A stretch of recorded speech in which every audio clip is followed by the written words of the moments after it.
Olá, este é o MP com você, um programa do Ministério Público do Estado do Espírito Santo feito em parceria com a Assembleia Legislativa. Hoje estamos recebendo aqui nos estúdios da TV Assembleia o promotor de justiça Dr. Alexandre Castro Coura, ele que é dirigente do Núcleo Permanente de Incentivo à Autocomposição de Conflitos, o NUPA, do Ministério Público Estadual. Seja muito bem-vindo, doutor. Muito obrigado. Doutor, para a gente já iniciar o nosso bate-papo aqui, o que é o NUPA? O que é esse Núcleo Permanente de Incentivo à Autocomposição de Conflitos? O que é uma autocomposição? Bom, tradicionalmente, o Ministério Público, ele atua perante o Judiciário em situações que envolvam conflitos entre pessoas. Em algumas situações, o Ministério Público, ele é parte nesses conflitos. Mas a autocomposição é uma nova forma de ver a solução desses conflitos que geralmente é realizada fora do Poder Judiciário e dá um protagonismo, uma importância maior para os envolvidos na construção dessa solução. Então, um acordo, por exemplo, é uma forma de autocomposição, quando ele é realizado, então, fora do Poder Judiciário e as partes entabulam qual seria a melhor solução para a briga entre elas. Ou seja, sentam as duas partes à mesa e se negocia, é isso? Se negocia um acordo? É exatamente isso. A palavra negociação, ela muitas vezes no senso comum, ela tem um caráter pejorativo, como se fosse algo contrário ao direito. Mas existem muitos espaços em que a negociação ela é possível, em que uma parte pode ceder para obter esse acordo ao final e colocar um ponto final naquele conflito. Você pode dar um exemplo disso, assim, para a gente deixar bem claro como é que funciona essa autocomposição? Posso dar sim. Quando, por exemplo, dois vizinhos estão brigando sobre a localização de uma cerca que divide as duas propriedades. O modelo tradicional do conflito, um vizinho processaria o outro e levaria para o juiz decidir a posição da cerca. Mas, ao invés disso, esses vizinhos podem sentar à mesa e conversar e chegar a uma conclusão de onde a cerca deveria ficar. E aí quem será o autor dessa solução serão os próprios afetados, os próprios interessados, e não um terceiro, que no caso do meu exemplo foi o juiz. E aí o Ministério Público atuaria de que forma? Seria esse mediador? Uma das formas de autocomposição é essa, em que o Ministério Público ele pode atuar como um terceiro, facilitando o acordo entre duas partes. Mas há situações também que o Ministério Público é uma dessas partes.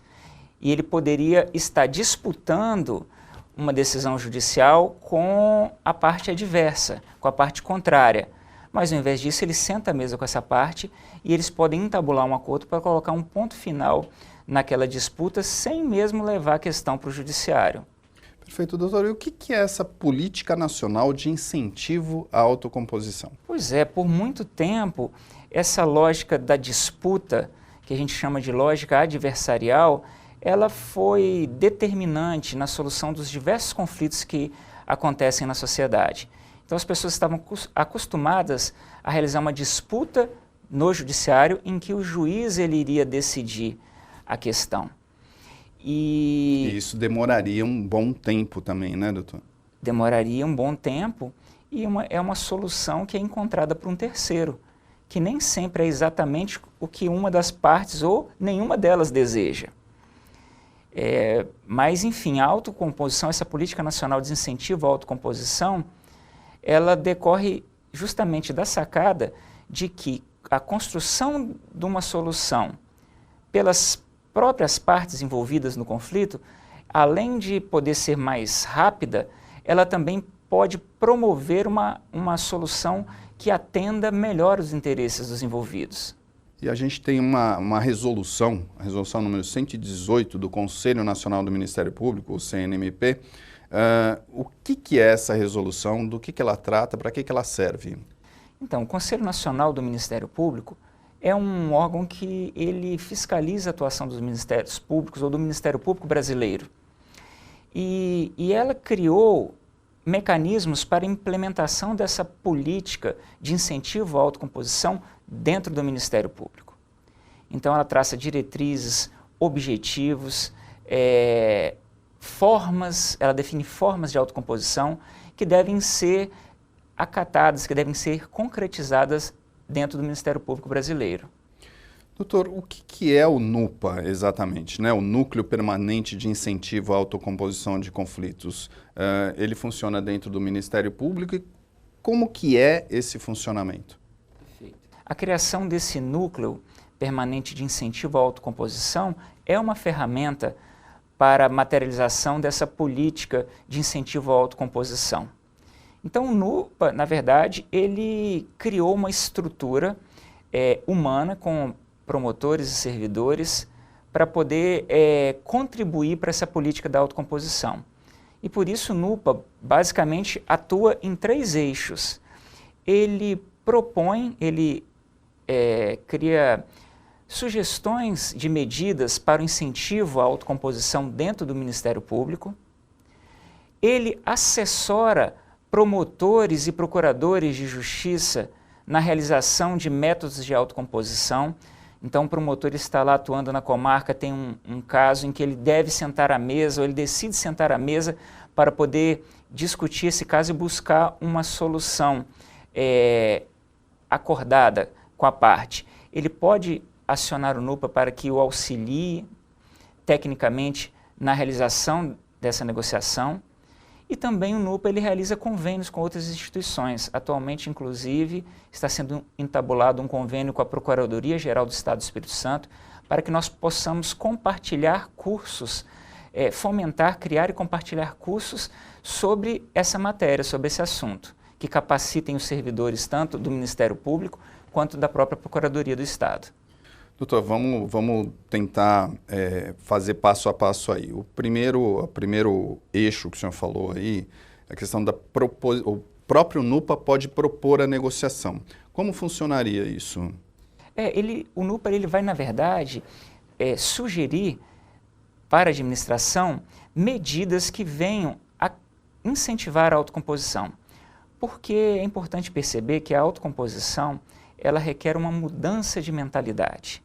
Eu sempre posso buscar ali a solução por meio do conflito no judiciário, né, por meio da propositura de uma ação pela lógica adversarial, em que o promotor será o autor e o réu, a outra parte será réu na ação.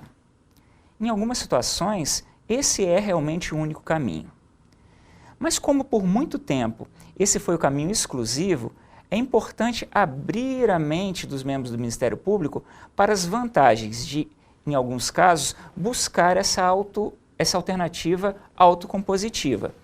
E aí o NUPA ele entra justamente sugerindo formas de mudar a mentalidade do membro do Ministério Público. Por exemplo, vamos realizar um evento em que serão ensinadas técnicas de negociação. E esse evento, nós convidaremos todos os promotores para participar. É uma sugestão que o NUPA já fez e esse evento já foi realizado. Vamos catalogar os casos de sucesso dentro do Ministério Público para que nós possamos ter um banco de dados e difundir essas informações no Ministério Público do Espírito Santo. Essa é uma outra medida. Vamos criar um projeto de incentivo da autocomposição para a solução de conflitos escolares. Essa seria uma alternativa. Mas aí, no caso, o NUPA leva essas sugestões à administração superior, que, com sensibilidade, sempre decidirá a forma e o momento de implementá-las. Um segundo ponto seria a assessoria aos promotores diretamente. Então, os promotores já teriam feito esse trabalho anterior de colocar as duas partes na mesa, é isso? Isso. É lógico que muito antes do NUPA, os membros do Ministério Público realizavam autocomposição. O NUPA quer reforçar essa cultura. E em alguns casos complexos, casos inclusive que podem acontecer e ser repetidos em outras localidades no Estado do Espírito Santo, muitas vezes o promotor solicita o apoio técnico do NUPA, que vai fazer uma análise do caso e propor ferramentas de trabalho. Também vai registrar os resultados alcançados e vai divulgar isso para que seja reproduzido em outros locais. E o senhor falou o terceiro eixo, aí seriam os convênios. Como se daria isso, doutor? Nesse eixo cabem muitas coisas, né? Mas o exemplo concreto, o último convênio que está em fase de conclusão, é esse convênio em que outra instituição que também tem interesse, que pode tirar proveito desses métodos de autocomposição,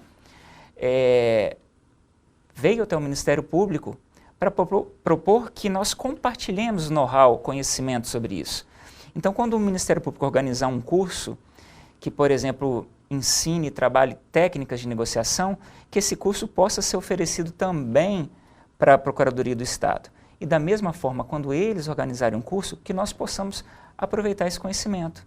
Porque, afinal de contas, é algo que é um denominador comum, um interesse que nós compartilhamos. Isso geraria uma redução de custos, né, porque um evento produzido por eles poderia ser aproveitado por nós também e vice-versa. Doutor, uma questão que eu queria deixar mais clara aí.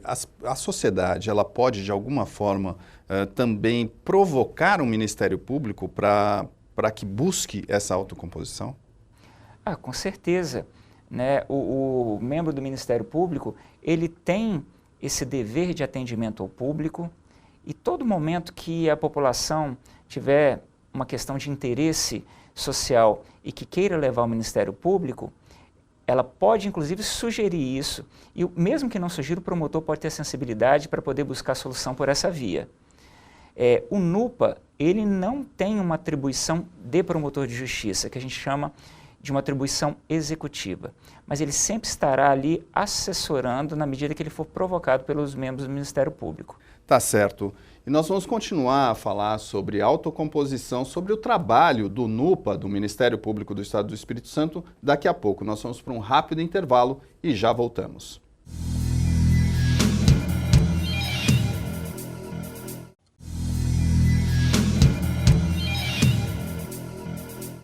Estamos de volta com o MP com você, um programa do Ministério Público do Estado do Espírito Santo feito em parceria com a Assembleia Legislativa. Hoje estamos recebendo aqui nos estúdios da TV Assembleia o promotor de justiça Dr. Alexandre Castro Coura, ele que é dirigente do Núcleo Permanente de Incentivo à Autocomposição de Conflitos, o NUPA, do Ministério Público Estadual. Doutor, nós estávamos falando aí dessa questão da mediação, de como é que funciona a autocomposição. Aliás, a autocomposição tem 5 pontos aí, né, que a gente pode determinar. Vamos começar pela negociação. O que é a negociação, doutor? Então, como o nome diz, né, autocomposição é uma coisa que as próprias pessoas realizam. Então, é a construção de uma solução para o seu próprio problema, ao invés de buscar isso de um terceiro, que seria o juiz. Essa autocomposição ela se realiza de várias formas, e uma delas é a negociação, quando os próprios interessados, as próprias pessoas que estão envolvidas naquele conflito, como no exemplo dos vizinhos seriam os 2 vizinhos, sentam à mesa sem um terceiro facilitador e diretamente elas negociam em prol da construção de uma solução para aquele problema. Isso tem que ser registrado de alguma forma? No âmbito da atuação do Ministério Público, sim, porque nós observamos a formalidade dos atos. Esses atos têm que ser públicos, têm que ser sujeitos a controle, têm que ser fundamentados. Então, quando acontece a construção de uma solução por meio de uma negociação, isso se dá no âmbito de um procedimento que é formalizado, é registrado no sistema interno do Ministério Público, que se chama GAMPS, e, em regra, fica disponível ao público e também sujeito ao controle dos órgãos internos e externos que avaliam o trabalho do promotor de justiça. Obviamente, para que aquela negociação atenda ao interesse público e não ao interesse privado de alguém. Particular, um interesse particular. Perfeito. Doutor, um outro ponto aí da autocomposição seria a mediação. O que é exatamente a mediação, doutor? Os objetivos são os mesmos, buscar essa solução construída pelas partes. Mas na mediação há um terceiro facilitador que vai poder atuar aí auxiliando essas partes na construção dessa solução. Esse terceiro poderia ser quem? Uma pessoa comum, um promotor de justiça, Quem poderia ser essa pessoa, doutor? Então, imagine uma disputa pela guarda de uma criança e que a falta de acordo entre os pais esteja até gerando estresse e prejuízo a essa criança. A gente poderia exemplificar a mediação a partir desse caso, dizendo que o promotor ele poderia atuar aí sim como mediador. Ele chamaria os pais, conversaria de forma a facilitar que eles mesmos construam uma solução que preveja na casa de quem a criança vai morar, quais serão os horários de visitação. E isso pode ser feito, inclusive, fora do Poder Judiciário. Essa solução ela é construída, ela é redigida, ela é colocada no papel, as partes assinam, isso vai produzir os efeitos legais. Perfeito, doutor. Um outro ponto aí também dentro da autocomposição seria a conciliação. O que é a conciliação e como é que ela se manifesta aí no nosso dia a dia? A conciliação, ela é mais parecida com a mediação. Por quê? Existem duas pessoas e um terceiro, mas esse terceiro ele será mais protagonista na propositura de sugestões para a realização desse acordo. Diferentemente da mediação, ele apenas facilita que as partes mesmo cheguem e construam essa solução. Na conciliação, ele vai propor, mas ele depende do aval dessas partes. Qual o exemplo que a gente pode dar, doutor? Olha, quando duas pessoas querem se separar, chegam perante o juiz, e aí em um dado momento, é claro que esse exemplo que eu estou dando é dentro do Poder Judiciário, mas isso poderia acontecer fora. Alguém chega e diz, olha, por que vocês não tentam mais uma vez? Qual é o problema do casal? E aí a mulher diz, olha, ele é alcoólatra. E aí esse indivíduo diz, olha, vamos combinar que ele vai frequentar 6 meses os alcoólicos anônimos, e aí nós vamos ver os resultados disso, e depois, se não alcançado o objetivo, vocês voltem aqui para que nós possamos dar continuidade a esse processo. Então, isso, se realizado por um advogado, por exemplo, que atendeu esse casal, e o casal concorda, busca essa solução e tem sucesso, ali terá ocorrido uma conciliação. Perfeito. Mais um dos pontos aqui da autocomposição seria o processo restaurativo. O que é processo restaurativo, doutor? O processo restaurativo a gente vê muito na seara penal. Tradicionalmente, o objetivo da atuação do Ministério Público no processo penal é comprovar a existência do crime e de quem é seu autor, alcançando a aplicação da pena nesse que praticou o crime. Observe que o objetivo, o foco tradicional da atuação do Ministério Público no processo penal é buscar a aplicação da pena ao réu, mas os interesses da vítima, aí uma vez que o crime já foi perpetrado, eles não estão no centro das preocupações do promotor. Agora, nesse novo paradigma de atuação, nós começamos a perceber que na atuação, inclusive penal, o membro do Ministério Público ele pode criar mecanismos de comunicação entre a vítima e o autor do crime, de forma a criar vantagens para a vítima. E aí vocês podem estar se perguntando, mas quais seriam as vantagens e por que uma vítima poderia querer estabelecer uma comunicação com o autor do crime? Olha, muitas vezes a vítima quer entender o porquê que aquilo aconteceu. Esse é um exemplo. Isso para ela pode causar um bem-estar ou ser considerado por ela uma vantagem até maior do que a própria punição do acusado. Então observe, uma coisa não substituirá a outra, mas é uma vantagem que o processo penal ele pode proporcionar. Nós temos um exemplo muito interessante, real, que aconteceu um sequestro no estado de São Paulo de uma criança, filha de um empresário. Essa criança, o empresário pagou o resgate e a criança foi morta. Os autores do sequestro e da morte foram presos e o empresário descobriu que eles eram ex-empregados dele.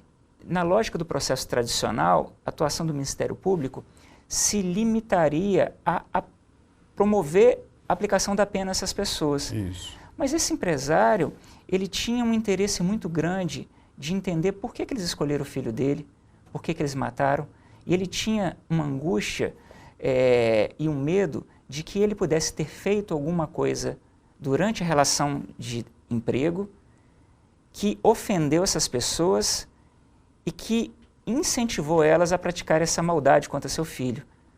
Sim.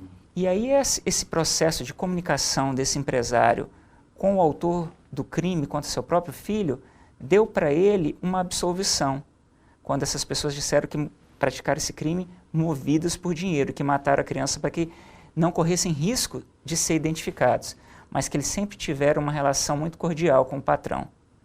Esse homem chorou e possivelmente ele teve um proveito mais relevante com essa conversa do que ao perceber que esses criminosos foram colocados atrás das grades. Não é só a prisão, não foi só a prisão. Não foi só a prisão.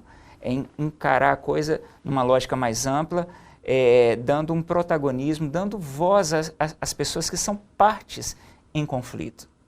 Perfeito, doutor. E mais um ponto aqui dentro dessa nossa escalinha de autocomposição. O que são convenções processuais? Então, são acordos realizados tecnicamente por advogados, membros do Ministério Público, em que eles negociam o próprio procedimento do processo que está em discussão.